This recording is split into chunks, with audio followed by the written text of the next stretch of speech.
Welcome, guys, back to the Grateful Living podcast. Today, I am fortunate to have Katie Diasti, I might have Diasti, the founder of Viv, an earth-friendly direct-to-consumer period care brand, innovating in the sustainable consumer goods space. She graduated from Boston College in 2019, where she studied marketing and managing social impact. Katie, thank you so much for being on. Yeah, thank you so much. Really happy to be here. Awesome. So let's go back to the beginning. Set the scene for us, Okay. where you grew up, maybe your family situation. What type of kid you were, things of that nature. Oh, yeah, definitely. So I grew up in Tampa, Florida. So a little bit of ways away from Boston, where I'm located now. But I grew up in this massive Egyptian family that was all living in Tampa. And my mom's 26, so I have a ton of cousins, and we all lived within like 20 minutes of each other. So they were all very much my best friends. So it was a really amazing childhood in the sense I had tons of family and friends and around supporting us. I was a first gen, so my family immigrated from Egypt. So of course, naturally, with that comes many great lessons of understanding opportunity, and we naturally have like I think this form of drive that is a bit different among kids of immigrants. So that has absolutely shaped me for who I am, and was raised by a single mother for most of my life who is a veterinarian. So spent a lot of time in a vet clinic too. So that was a really fun part of my childhood. But I was really inspired by her and her like work ethic and business ethic. She was also operating and running her own practice. So Wow. actually a lot of similarities to entrepreneurship there. And then I had a bunch of uncles who were running their own businesses too. So didn't really know what entrepreneurship was till much later in life. But once I realized what it was, I realized I had been surrounded by it since day one. Wow.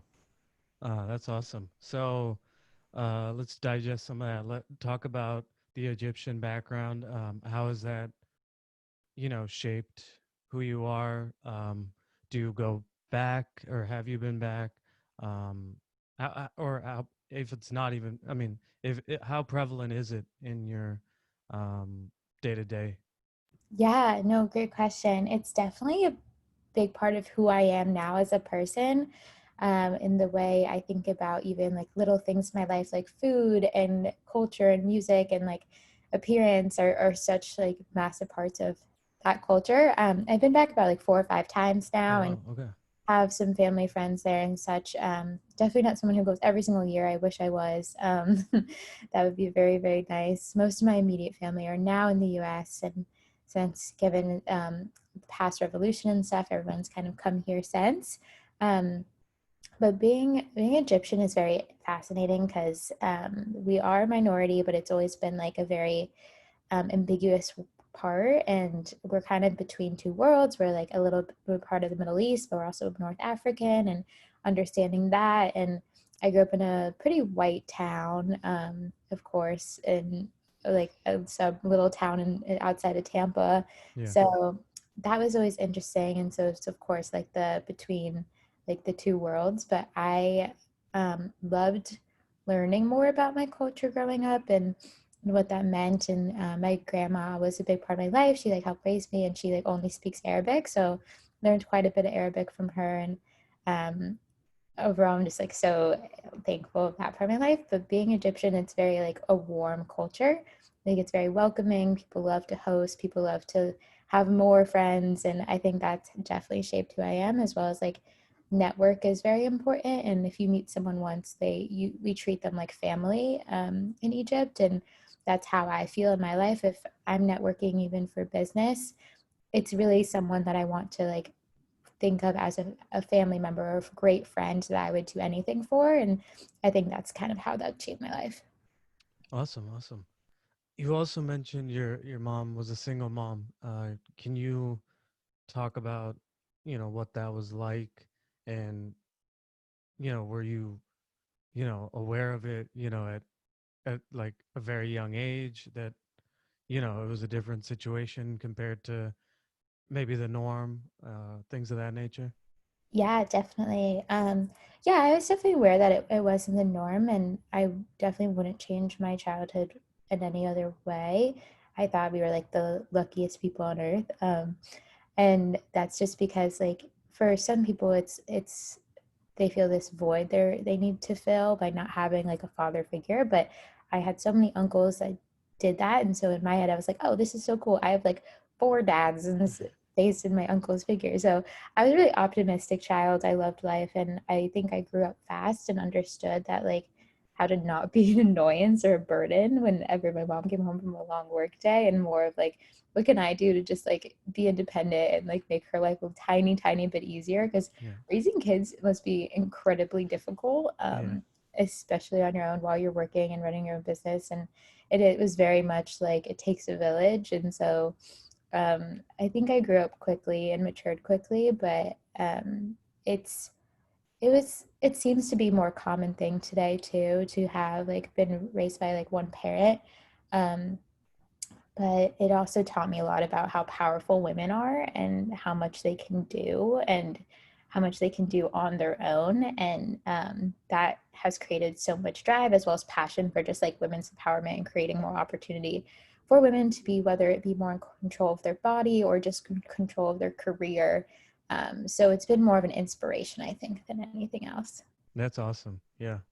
It's got to be quite like, especially as you get older, thinking about her working all those hours and then also, you know, cooking and taking care of, kids. That's impressive on your Definitely. mom's part. Uh, Yeah, she's a badass for sure. so I guess what type of like kid were you? Were you? I mean, what activities were you passionate about, and things of that nature? Yeah, so I was obsessed with school growing up. Maybe slightly less in high school but growing up I like had perfect hundreds, like always did extra credit. Like it was a nightmare if I ever got a B. I was like one of those kids Yeah. for a long time in my life, and I was really into tennis. So I played tennis from the moment my mom could like put me into a camp because it's like get away. Yeah. And that was a massive part of my life. It's like went from waking up at like 6 a.m. to go to get to school, and then being in school all day, and then going straight into tennis practice for 3 hours right after, and then like driving all the way home, doing homework till midnight. It was just a good way to shape my childhood, but something I spent so much time doing and continue to enjoy now and throughout college. Like continued by teaching tennis lessons on the side as like a part-time job and such. Um, but yeah, I spent all my weekends at tournaments. My cousins played too, so we would like go to tournaments together sometimes. And so sports were a big part of my life, but also just like family. Every single weekend we would have like get together as a family, which was like 50 people gathering and not like a Wow. tiny little dinner at a family member's house, which Yeah. was so cool. But I thought that was completely normal. And yeah, that was a big part of my life too. Cool. Cool. You talked a little bit about this, but you know, was entrepreneurship something that you were thinking about in high school? I mean, maybe even younger years, or was that kind of like not like you were just focused on school and your social life and tennis, or like was that something Yeah. like maybe I want to do one day, or was it just like not really that big of a No, I thought I wanted to be a doctor for most of my life, yeah. up until I was in my like junior, senior year of college. And even when I was applying to colleges, like by senior year of high school, I was applying to all over the place. Like I really didn't know exactly what I wanted to do, but I knew what I didn't want to do, which I think was totally fine. I know there's lots of stories of young people like selling things, but I think I was practicing entrepreneurship in different ways. Like I started a club in high school and was doing mission trips and like service, a bunch of service oriented things. So started like a club where we actually collected really old and like beaten up laptops, and then I learned how to like fix them Wow. with a few Okay. friends, and then Yeah. we donated them all to a little shelter, like computer lab in Ghana, where I had like visited Wow. and worked with some of the students there, and we were working with them. We realized that their laptops weren't working and their computers weren't working. But I went to such a like my high school was very advanced, and everyone was had laptops. We were all paperless. It was really a great school. So many of us had laptops since like fourth grade onward, and I knew that there were so many of us that were like hoarding old laptops in our homes. And Mm. so why not like repurpose, and was even partnering with like larger companies like Citrix that paid for the shipping over to these laptops. And I had no idea that Wow. all of this was like kind of entrepreneurial, because the Yeah. rest is like, oh, this is a problem, we're trying to solve it.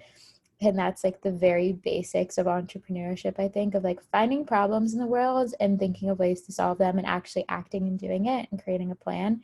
um, so in that sense, I was doing entrepreneurship but didn't realize I was. And by the time I was applying to colleges, I was really fascinated by like blogging and fashion and brands, and that's something that I wanted to dive deeper in, but was always, given my background and given the service work I was really passionate about, I was really interested in more like impact brands and brands that were making a difference with their work, and it was naturally tied into their business model. And so in the back of my head, as I got to college, I knew I always wanted to either work for a brand that was like that or start my own brand that was like that. Yeah. That's awesome. Especially given what you're doing now and what you're trying to solve. Do you, you know, even like remember, and again, feel free to answer whatever you want. Like it's a personal question, but do you even remember like your first period and or like, the Yeah. products that you were, getting and any, thoughts you had on um, the products you were buying? Oh yeah, absolutely. Definitely remember that. I don't know many people who like don't remember their first period. I forget. Yeah. So I think it's hard to forget. Yeah. I thought mine was kind of funny because I was a little bit like later than a bunch of my friends, and I had an older cousin who's like my best friend now and was my best friend then, and so I was kind of just like patiently waiting, and then I knew I didn't want that because I was like, that's something you have until you're like 50 years old. Like, that sounds horrible. Like, every month, like, no way. Yeah. So when I got my first period, I actually cried for like 2 hours straight Oh and man. was like Yeah. miserable. And I think it's funny because we have this idea of like celebrating your period and like, oh, you're becoming a woman. Like, let's celebrate. Like, so Mm. excited. Yeah. And I truly never understood that. I was like, this sucks. Like, this is annoying. Like, I do Yeah. not want this. Like, can it go away? Yeah. Um, so mine was a very different story, which I still think is humorous. And it's been something I've been studying a lot, and doing a lot of research on, especially for Viv, is understanding like the introduction process of a period and what the first period's like, especially what products you're handed. And so much of it is like someone either older than you or a friend or a family member who's giving you something that they trust and are really familiar with, right? So from the first time I had gotten my period, I had used this one brand and was really familiar with it. And then that kind of became my basis of norm for product from the jump. But then there was not all of these like healthier alternatives, organic alternatives. There was definitely not plastic free alternatives. And the world has evolved so much, and the period care space is changing so much. So it's been interesting to see like if people are really willing to switch from the products they use from their very first period. And there's definitely an age range that is willing to switch, and that's what has been so fascinating. And I always just think back to my own first period where I cried for hours about it. Yeah. And again, these are somewhat personal, but you know, I guess from your work so far, is does it tend to be something that the mom usually just gives the daughter? And I mean, do you like, because at that young of an age, for, a young girl to do a lot of research probably is asking too much. So it almost seems like, you know what I mean? Like right? I think it just seems like I obviously don't have any experience. So Yeah. um, is it more Yeah. of, the mom introduces you to one product and you kind of stick to that one? It's often like that, and I think everyone's experience is a little bit different, but it's often someone older, usually a mom or a parent, giving you a product they're familiar with, and usually it's like not the perfect fit right away, and like not the perfect item for you, but people ask around only to people they trust in their close circles. Like other young girls will speak amongst with each other, and other parents and moms will speak amongst each other about like how to approach it, how to have this conversation. And I spend a lot of time talking to my customers, and I especially love talking to like moms of tweens because they're like getting ready for that part of their kid's life, and it's very daunting for them because they want it to be like a smooth experience. They want to know exactly what they're supposed to say, what they're not supposed to say, and it's very like stressful and a little scary for them. And we don't want that experience and that in pain point really to be something that every parent has faced, and then every kid is at the same time like nervous about it too. Um, so while we're building Viv, this was front of mind because we and we'll get into this about like how it originated, but so much of it was research based and just trying to like understand the industry. And a lot of the times we're seeing that if we can create this personified brand that represents an older sister, which Viv will represent, like she's the someone you look up to, and she's bold and vibrant and activist and makes you feel confident and really good about yourself. So we were like, okay, if we can create this figure that anybody can have, despite who is in their life, um, that can not only educate them but make them feel more secure about themselves, then why not create it in a brand format and serve it as a product? And so that's like the idea of like Viv as a person. Yeah, yeah. That's awesome. So I guess uh like tell us about maybe the last couple of years of high school and how you decided upon going to Boston College. Yeah. Oh my gosh. I applied to a lot of schools, like probably way too many schools. And I probably stressed out my college counselors beyond belief, and my parents and everyone in my life. Was definitely stressed out about college and the idea Yeah. of where to go. I think I applied to like over 15 schools, and um, I was really fascinated by going up north always. I lived in Florida my whole life. And was ready to see like fall, like very simply, like wanted to see leaves change, like wanted to be in the snow, like wanted to wear like cool jackets and like be a city person. But at the same time, and I was deciding between like schools in New York or DC and Boston at the time, and knew I just like craved a big city life. And in my head I was like, I grew up in Tampa, which then was not nearly as like urban and cool as it was when I was growing up. I craved that so much. And I wasn't sure if going right out of high school I was ready to be plopped in the middle of a city, but I wanted to be on a campus really close to a city. And then I applied to Boston College's business school and applied as a marketing concentration, which I ended up keeping, which is, I think, pretty rare among college. But I was also applying to schools for journalism and political science and like all of these random things. Like I just Yeah. really didn't know what I wanted to do. And Yeah, yeah. got into BC, and one of the better schools that I had gotten into, but I still had a lot of tough decisions to make. And as I learned more about the business school and like all the things I could do, I was like, oh, let's go here. So it wasn't a very like sophisticated decision besides like really loving the business program.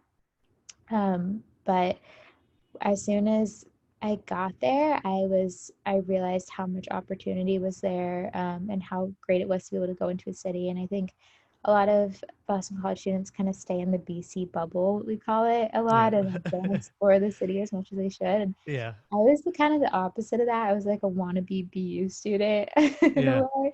And I went into the city like 3, 4 times a week. That's And hard to do. Wow, that's yeah, impressive. okay, I'm glad you can like justify that because for like people listening that didn't go to Boston College, like going into the city that much like seems odd, almost. And Yeah. you have to take the TN, and the T in Boston is like not that great. But I was also doing things like service in the city a lot, where I naturally was going in twice a week to work at a homeless shelter for women and Oh wow, that's things awesome. like that. So that like pushed me out of the BC bubble a lot. So was super happy at the end of the day that I went to BC. Yeah, that's awesome. Yeah, for context, for people that didn't go to BC, like at least in the fall semester, you have at least 6 home games on Saturdays, football games. So that alone, like, doesn't like that basically dictates your Saturday for most students. Right. Um, so for Yeah. you, yeah, that's impressive. That I mean, And I I'll just definitely say, participated in those. What I was yeah, really passionate about was like finding cool restaurants. And I started this food Instagram with a bunch of my friends in college, and we still have it even today. But it pushed us to like go try new things in the city. And even especially because we didn't love the food on campus, we were all like yeah, big foodies, like loved like really healthy food, but also like cool things, like new recipes and styles of cooking that were coming out. So we went through all over the city. We were in Cambridge, and then we were downtown, and then we were in the North End. Like every weekend we picked like a new location. But we also spent a lot of time like studying in coffee shops on Sundays at like different parts of the city. And that was really fun. that's awesome. That's awesome. Uh, Definitely not the norm for a BC student, unfortunately, but Yeah. that's awesome. I guess talk a little bit more about how you loved or how you liked or didn't like um, your experience at BC. Mhm. If there's, someone out there that's I mean, obviously, it's hard to give advice now because a lot of Right. this is a totally different So different. situation. But, Yeah. for young women going to college for the first time and True. things of that nature, what were like just how was any pieces of advice or Oh yeah. things that you appreciated that you did or things you wished you had done, any of that sort of thing.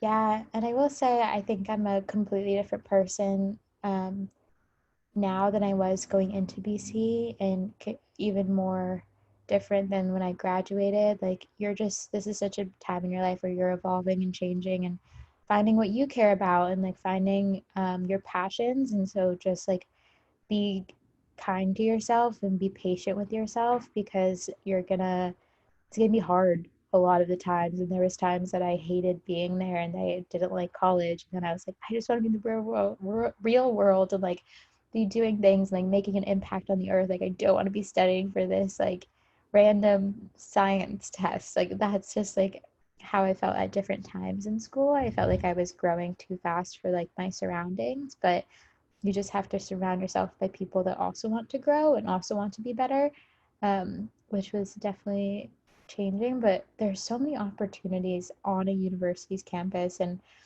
I would definitely recommend soaking up every single one of those to the very last day. There's no such thing as it being too late in your college career to try something new. Um, and I definitely think I did that. Like to the last couple weeks of school, like I was getting on with clubs, but like my second semester senior year was like the first time I got involved in the Center for Entrepreneurship of BC. And there's no such thing as it being too late. And I'd also say just like know that you earned your spot there and you belong there just as much as anybody else. I think for me, being in the business school, which was my class was 70% men, 30% women, was often one of the few women in my class, especially one of the few women of color in my class. There was not many of us. And so there was naturally like I was like more outspoken in my non-business classes, and in my business classes I just for some reason was so intimidated and I'm willing to speak up, especially those first couple of years at BC. And I really had to find my stride in those classes because of, like, frankly, imposter syndrome and those things where you just feel like you are don't belong there, or like you feel like you're not smart enough, even though you can do the same or better work than anyone around you in that class. And they're often just putting up a facade, and I didn't realize that. So definitely know, like, if you got in there and if you're in there in a chair, no matter what way it was, like, you belong and you can do amazing things if you just like work to push imposter syndrome to the side. That's awesome. That's great advice. So at some point in your college career, the idea for Viv started. Yes. So my friends that were like on my floor since day one of college, my first year, they like kind of knew I always had this idea in the back of my head because I would, as we stayed up late, like chatting about the world and life as you do, like your first year of college, like you get very little sleep because you're just like talking to people constantly and like hanging out with people constantly. Yep. Well, so I definitely been like sleeping more. But at the same time, I always like talked about the idea of like new fibers for period products and like ways we can change that and building brands, and like so fascinated by women-owned businesses and companies that were like changing the way we thought about beauty. And so that has always been in the forefront of my mind. And during my senior fall, I took a class called Entrepreneurial Marketing, and I was really just taking it because it was a marketing elective, but also I had heard amazing things about the professor and had met the professor before, and she was so inspiring and cool. And I was just like really wanted to take a class taught by her. Her name is Bridget Kinch, and she taught this class that was basically like find a problem and come up with a solution for it, and building out the solution is the entirety of the class. So very classic entrepreneurship, and it was very like marketing research focused. So like really understanding your customer, really understanding what the problem is and what they want to be solved, rather than just being like, this is the idea, hope someone likes it and wants to buy it. Like, no, you need to understand your customer inside and out and then build something around them. And so I spent most of that semester just doing market research. I was building out surveys, I was doing focus groups, and I would just even bring a bunch of my friends together in the dorms and like ask questions about periods and take notes. And it was really amazing to be on a college campus when you're in a really early stage of a company like that, like more of the market research stage, because there's so many opportunities. Like the fact that my old marketing research professors were willing to go through and sit down with me and like fix up my survey that I had gotten like 500 responses to because I'm on a campus is something that's hard to do, especially like basically for free, when you're not on a campus. So for that reason, I was super lucky and got to the final, and which was a pitch. So I like built out a pitch deck for the first time ever and made a like fake brand and some like fake boxes on the internet, and basically made what a make-believe company would be on paper and pitched it. And my professor brought in some like judges from her like startup background, and they were like giving me feedback after I pitched, and I was taking down notes like intensely, even though it was technically done. Like it was winter break, like I should have been chilling. I was like, oh, I'm a second semester senior now. Like no, but like I was so fascinated by like how I can improve. And I think for that's like a new sense of maturity, is like being so passionate about something, like you want someone to tell you what's wrong so you can make it better. And I genuinely craved like feedback and criticism because I wanted it to be better. So I think in that moment, I realized that I wasn't just like doing a homework assignment or a class project, but I was building a business and I was building something I cared about a lot. And that was a big turning point where I was like, hey, like, I want to do this past this class, and seeked out some opportunities through BC, and applied to a little accelerator program through the university, through the Shea Center of Entrepreneurship that was at Boston College, and did their accelerator. And I'm a second semester senior at this point, and our meetings are like at 7, 8 p.m. on Thursday nights. Wow. And so Well, all my friends were like getting ready to go out to the bars and stuff. Like, I'm going over to the classroom where Yeah. we're meeting, and I wouldn't have changed it for the world. Like, I thought it was the best. I Yeah. would literally loved it so much and learned like a crazy amount. And also learned that other BC alumni are so willing and so supportive with current BC students. So if you're in a college, know that your alumni network is something you should absolutely tap into because that was crucial for how we developed. Yeah. So, can you talk a little bit about, you know, your love for sustainability and the environment and, you know, because that's such an important part of the story, right? Right. Exactly. And um, I should say, while I was going and building this product and paper, what I was researching was if more sustainable and toxin free products exist. And I was seeing all these like new organic cotton brands out there that I thought were still super cool. And they had like really sleek, like modern branding. And I was like, oh, fun. But they still use a ton of plastic. And I was learning a lot about plastic waste and was trying to reduce my own waste. And from really tiny things like bringing my own straw to the coffee shops on campus, like any way I could, I wanted to. But what I understood most was like not caring about sustainability is more of a selfish act, and that's something that I like don't enjoy. It's you're like, okay, like I'm gonna use this once. It's gonna maybe be more convenient or maybe be simpler, more like easy to grab, but what it does after it's no longer part of your life and you dispose of it is it sits in the environment. It can harm like living things in the sea and other things, but more importantly, like the intersectionality of sustainability, environmentalism is crucial. And it's like, well, not caring about the earth, it doesn't affect you in your life right now. It absolutely affects future people and like our future generations, but also affects people in more marginalized situations and tends to be minorities and people of colors, like neighborhoods that are most affected by climate change. So for me, it was more of understanding the social side and the socialism side of things for the environment and understanding that me as someone who considers herself an activist, if I don't do this in every aspect of my life, not going to protests and the women's march and all these things, if it's not enough, it's like my day-to-day action as simple as like reducing plastic waste can make an impact. um, so I truly believed in this idea of like voting with your dollars, and I still very much do, of course. And it's like by picking a company that has a sustainable mission and treats their employees fairly and is cautious about their emissions and things like that, then you're saying, great, I love what you're doing, keep doing that. But if we continue to pour our money and funds into companies that are doing terrible things to the earth, treating their employees terribly, like have bad morals, then we're still saying, you're doing great, I'm going to give you my money. And so for me, it was about building something to its core that has a sustainable consumer in mind and someone who wants to genuinely vote with their dollars. And so I realized there was no plastic free options out there that were also better for your body and also affordable.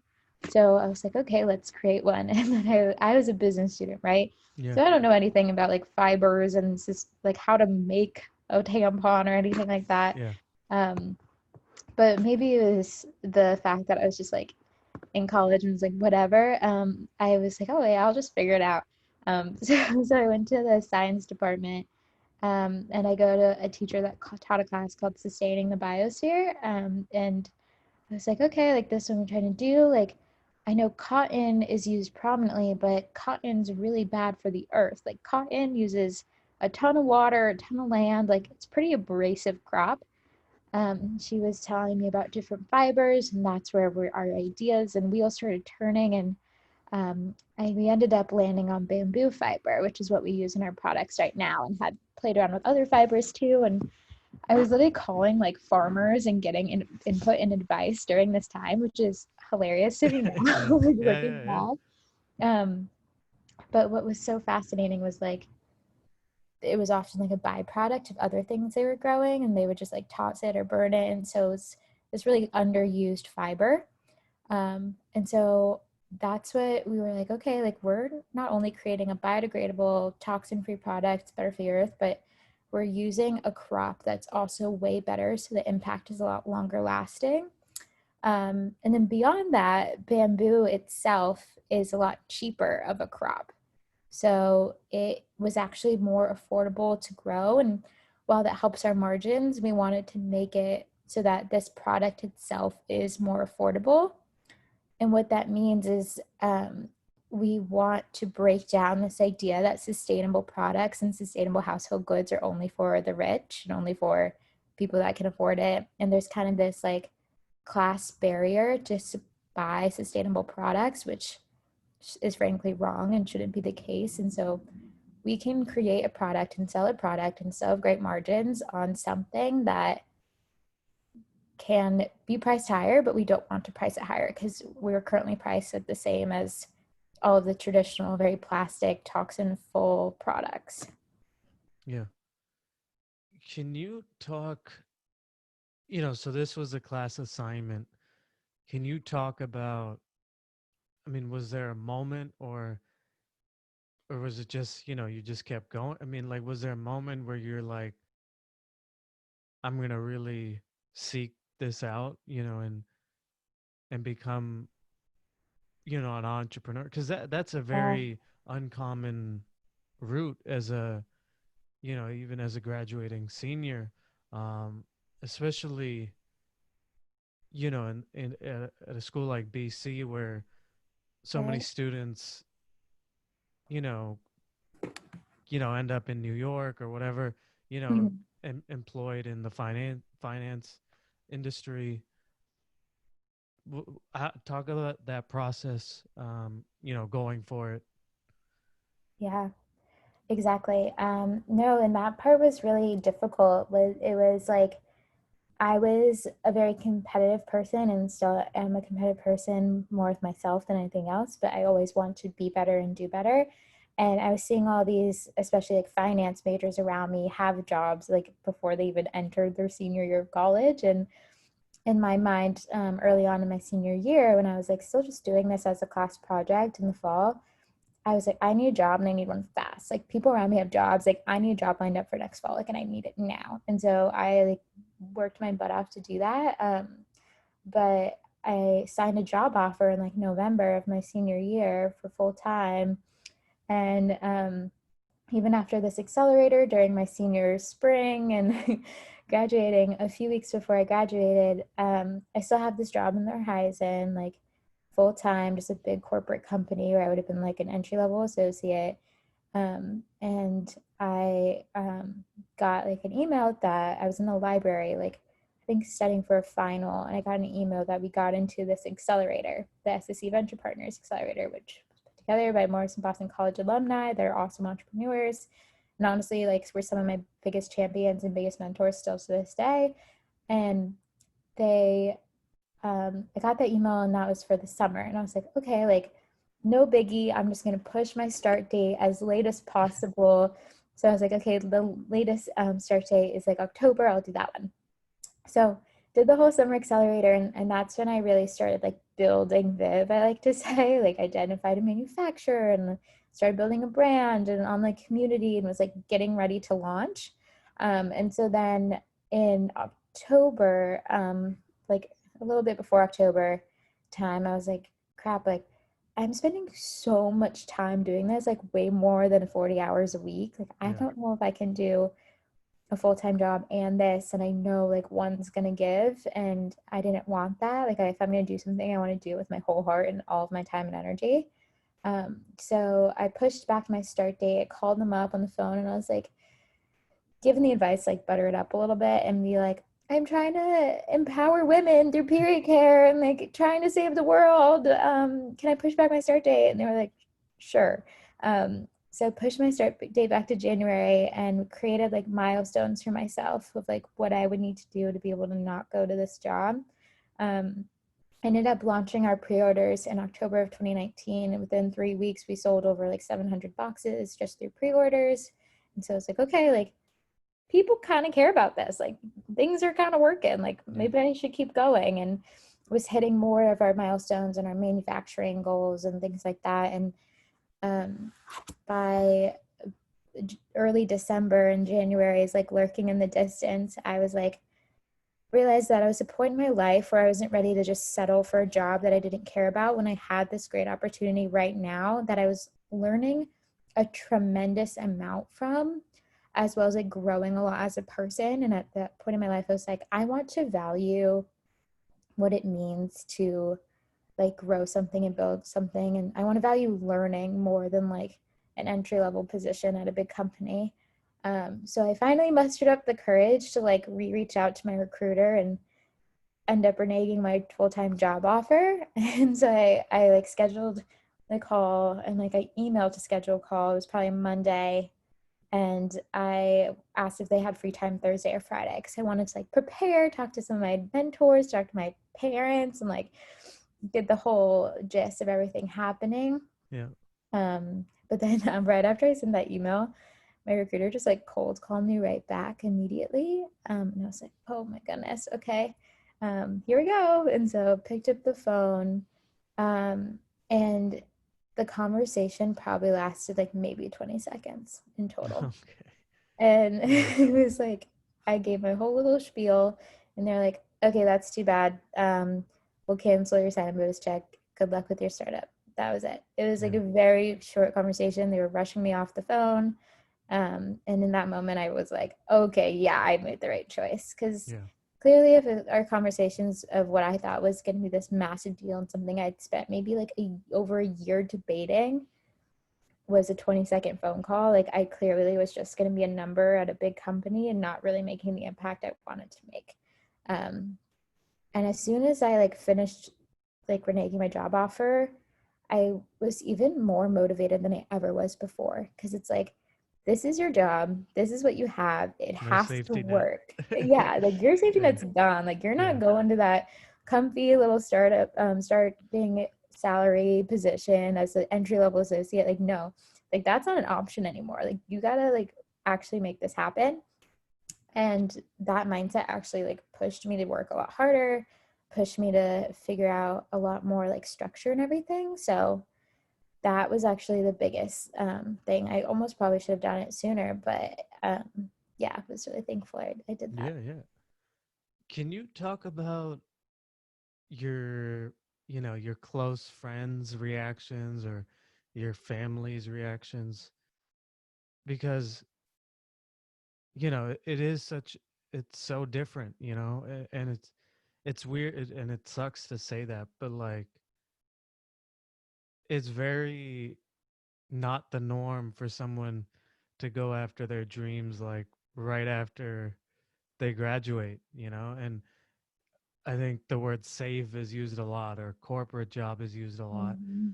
Yeah. So, did you deal with people questioning your judgment or your decision making, or can you talk about that process? Oh yeah, absolutely. Yeah, I mean, I think I was so hyper aware of that, especially like being raised from an immigrant family. It's like you go and you find opportunity and you get a job and you like work hard in that job and you work your way up. It was, which wasn't necessarily what any of my family members did, but it wasn't about like taking a bunch of risk and like not having a stable paycheck. Like that's not Yeah. what the goal was, like going to college, right? Like Yeah. Yeah. that's not what any of them wanted. But Yeah. I was really lucky, I think, to have family members that were just like that. After I explained to them how much work I had done and how far I had gotten, they were like, you got to keep going. Like, you've done too much work, you've put too much time into this. And I think they saw that I wasn't making a rash decision. And from like the moment I did the class project, being like, I'm not going to look for a full time job, like, I'm going to do this always. Like, they saw how cautious I was with understanding and pushing back my start date. And then when it came to friends, I like was the one that was more embarrassed, I think, for a while. And I would even tell people when they asked what I did, I told them that I was like working at that job that I didn't going to. Oh, okay. And I was Yeah. like, yeah, like people in passing. And they're like, okay, but my closer friends like knew what I was doing, knew what I was up to. and they have been so supportive and like That's awesome. so like positive, and they're like they promote Viv more on their social media. They talk about it with their friends all the time, and like they have been like the reason I can keep my like positive morale on a day-to-day basis. And I think that if anyone wants to go into entrepreneurship, make sure you're surrounding yourself by people that like want you to grow and succeed and are your biggest cheerleaders. Because I'm like still amazed this day that my friends aren't like, Katie, you're an idiot, like what are you doing? Like Mm. no, they're just like, you're incredible, this is amazing, I love it, I love what it's doing, and they push me. But when I ask for feedback, they'll also give me that good feedback. So that's been so reassuring, and also helps you see like who are the people that are like your true friends in life too. That's awesome. So it sounds like you had a pretty supportive response among your Yeah, close family and friends. definitely. Yep. Yeah, I was surprised by that, but No, it's great. That's great.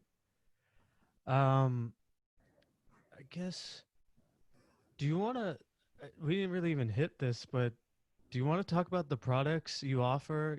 Explain, educate any of, you know, anybody that's listening to this, what your product offering is? yeah, absolutely. So of course, being an early stage company, we're starting to expand our product line a tiny bit. We started off with only a few products, now have a few more. So we do a subscription model for period care, and our products themselves, we have biodegradable bamboo pads and biodegradable liners, and those products are completely plastic free and completely toxin free, and they're really the only in the U.S. that exists like that. Um, and what's really cool about bamboo, and I was mentioning how sustainable of a crop it is because it uses much less water, much less land, all these things. But it's also softer and more absorbent than cotton or organic cotton, which is all that has existed prior among period care. And so what's been cool, and I'm in the process a lot of the time of like talking to my customers and getting like a really in-depth feedback, and they're so impressed with how well it performs as a product and how well it works, how absorbent it is, all these things. And then we also have just been like listening to a lot of feedback. And so since we're an eco-friendly brand, we also offer menstrual cups, which is a reusable like zero waste option. And that's something that early on, probably this past like especially December, January, February, pre-COVID, we were going out into the Boston community a ton. We were going to events like the Boston Women's Market. We are going to tabling at startup events, and going to anything that revolves around women, really, and like Yeah, yeah. either talking to people or having a booth and talking about our product. Um, and we were just constantly hearing like, "Oh, do you have menstrual cups? Like, I always want to try one," or "Oh, I use a menstrual cup and I love it."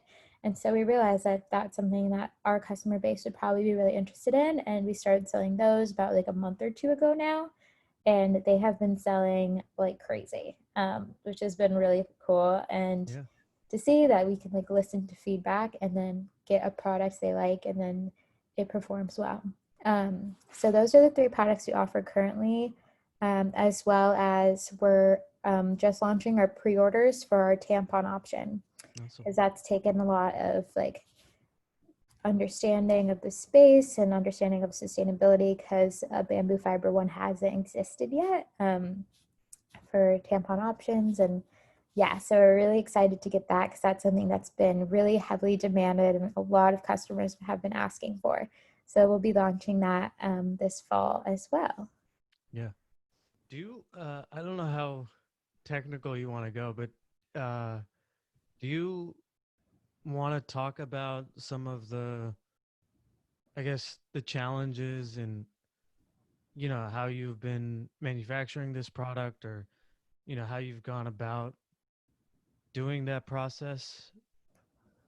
Yeah. Yeah, and what's really fascinating about these products is they're technically medical devices, a low-grade medical device. Wow. So they naturally have a lot of regulations around them, and to build your own takes lots of time and money.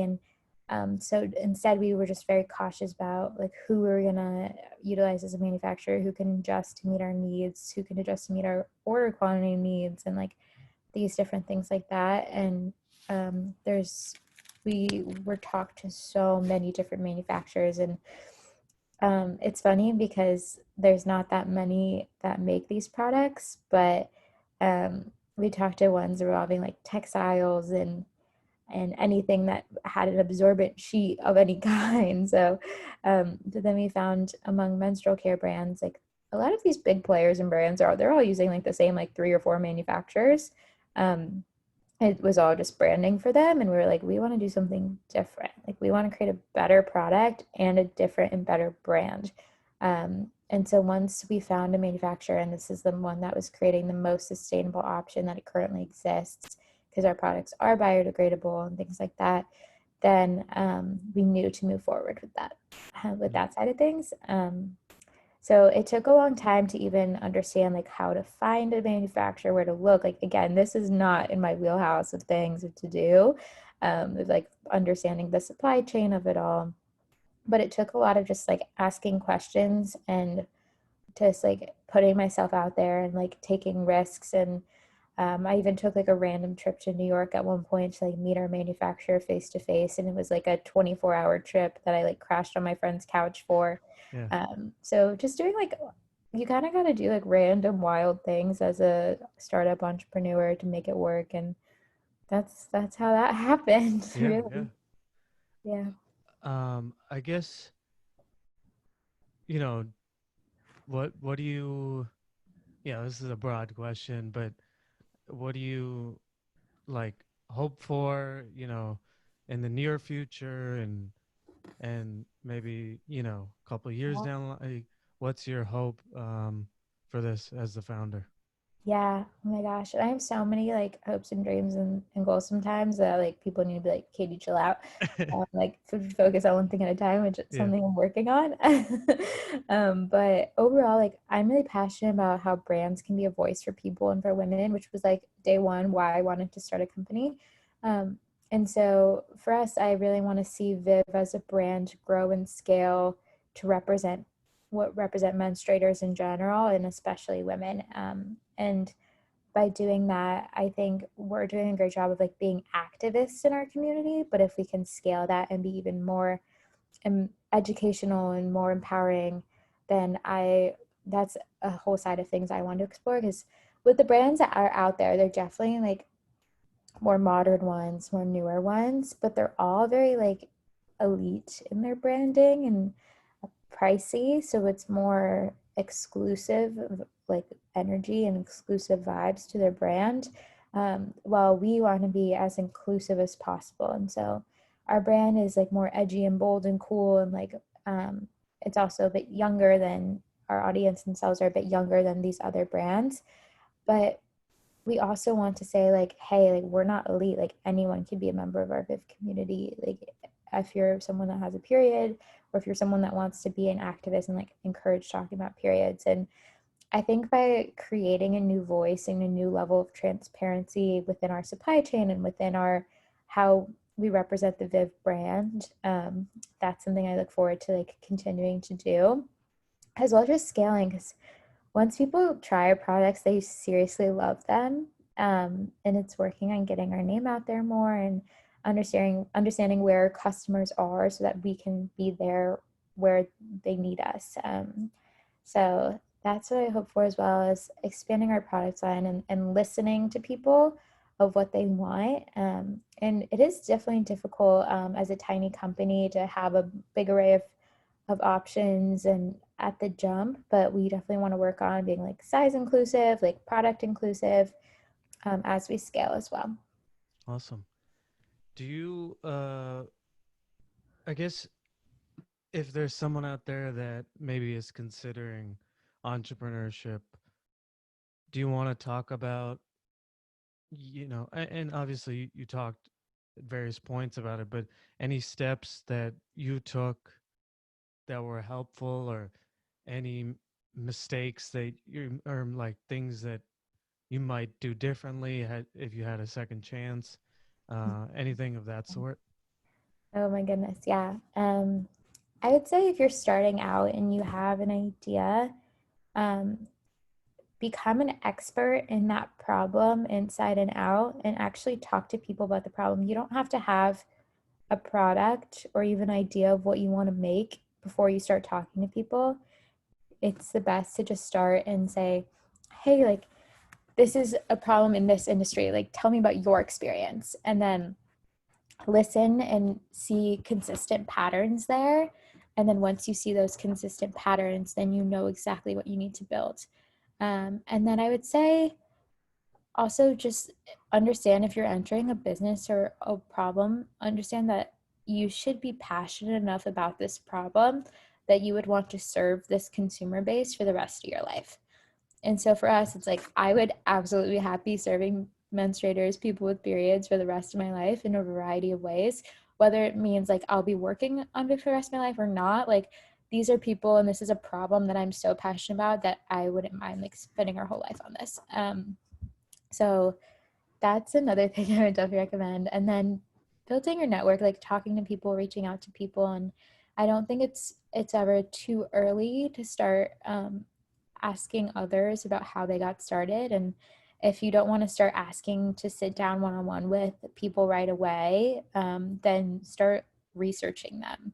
I've recently just become I guess I kind of always was, but like really fascinated by like successful women and powerful women and what their day-to-day routines are like and like how they got there and their story. And I think studying what that means and what that looks like, and even you tend to hear patterns through podcasts and documentaries about what problems they face. And I think starting there is an awesome way to do that, because it kind of gives you this new sense of hope and insight, and it's also very inspiring. So whenever Yeah. I'm like feeling down, and entrepreneurship is really a roller coaster, and a lot of people say that every day is either like feels like the best day of your life or the worst day of your life, and Yeah. that's low-key pretty true.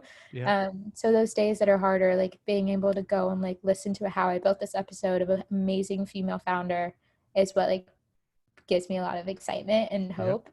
So would definitely recommend doing that. Yeah. Yeah. No, it helps because when you hear Sarah Blakely's story or something like that, Yeah. it's they were a beginner too once, and Oh so yeah. it just creates a level of inspiration. And Guy Ross does a great job with that. Right. Yeah, yeah, he does a They're great job. definitely incredible. Yeah. Um, I guess for someone again that may be considering entrepreneurship, do you want to talk about and you can be as real as you want, but like some of the maybe you know during your week, what are some of the rewarding parts, and then maybe what are some of the tough parts? Like you could, I mean, you can talk about how many days a week you work, how many hours, like so. Just for Totally. someone that may be considering entering this field or starting their own business, you know, what have been some of the good parts for you, and then some of the tougher parts as well. Yeah, I mean, there's definitely like really, really tough parts because, especially as a young person without like tons and tons of years of industry experience, it's difficult to kind of just like know how to do everything, and so you can kind of get down on yourself. Or we're doing a bunch of we had done a bunch of accelerators, and we're actually currently in a pretty big accelerator in Boston, they're still some of the youngest founders. And so a lot of it is like believing that you're the person to solve this problem. And you don't need to just believe it, you need to act on it. So like getting really involved for us with like the activism and policy side of periods has been crucial, like my understanding, as well as like I'm constantly researching new brands that are in the space. I'm constantly researching new studies and policy around the space, new sciences in the space, like what it means. Because you should be an expert for your customers, and you don't have to start as an expert, and you don't need to be an expert on everything, but you need to like be well versed. And I think the rewarding parts is I was a solo founder and still solo founder for a really long time, but I was working alone for a really, really long time. And up until a few months ago, now I um, now have a team.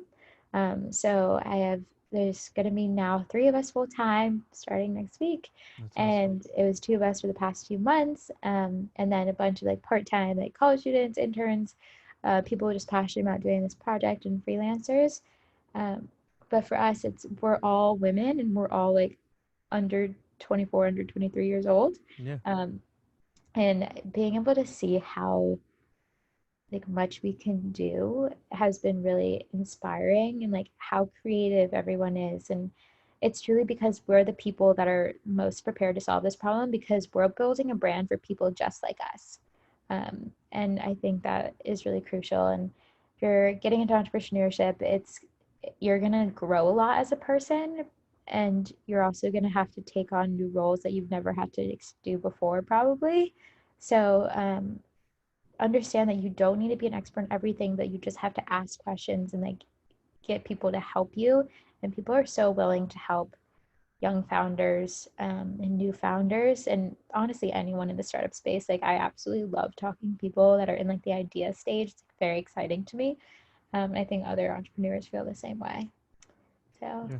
yeah, and I think in terms of like how many hours to work and like how many days, it's there's this idea that I think I was struggling with for a bit, that like I would see a morning routine of someone that's like they get up at 5 a.m. every day and like read the news and then like meditate for 10 minutes and then go run 10 miles and then come back and then like answer emails. And I was like, I'm not doing those things, freaking out. And I was like, Yeah. I need to like wake up at like 6 and like go Yeah. run 10 miles and like meditate. And I like wasn't doing any of that.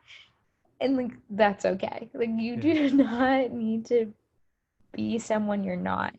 And I think there's one thing about like creating structure for yourselves. And I really like creating at least a 9 to 5. It tends to be much longer than that during the week um, schedule. But like, so are other jobs. All my friends are in early parts of their career, and it's not uncommon for them to have to late nights to work either. So it's not Right. like I'm like, oh, poor me. Like, I work so hard. It's like we're all working really hard, and we all have our goals and our aspirations. And as long as you're passionate about the problem, but also checking in and like practicing self care and like know when you need a break to prevent burnout is really crucial. Which honestly, like there's no rhyme or reason or no science behind it. Like you just need to check in with yourself constantly. And it's a lot of trial and error. I absolutely had stages where I'm like, I feel like I'm burning out, like I need to take it easy. Um, and then I'll take a couple days where I like have a more normal work schedule. Like it's just understanding how you operate and function. Yeah. That's great advice. Was there anything else that I didn't ask that you wanted to talk about? I feel like we covered a lot. This is fun. Yeah. Yeah, I think that's pretty much it. Cool. Cool. So, Katie, I just want to acknowledge you and the awesome work that you're doing. I think that you saw a problem and you're solving it, and you're putting yourself out there and living your dream. And I hope that other people find inspiration from your story. Uh, for those people that want to support you, how can they do that? Yeah, no, this has been super, super fun. And if you want to be more involved with Viv or the community, first of all, check out our website to learn more about what we do and our products, and that's vivforyourv.com. And that's also our Instagram handles. We're most active on Instagram, but all of our social media platforms are at vivforyourv. And then my emails and everything go, if you try to reach us, go directly to me still. So you can reach us pretty easily out there too. Cool, cool. And there's a Facebook group too, right? That they can Yeah, join. so we have this Facebook community called Let's Talk About Periods. So if you're really passionate about understanding the menstrual world a bit more, or the policy side of things, or the product side of things, you can absolutely get in there and engage a bit further with us. And that's a very like day one close knit group of people that we love having more people be a part of that. Cool, cool. Thank you so much for being on, Katie. Yeah, thank you.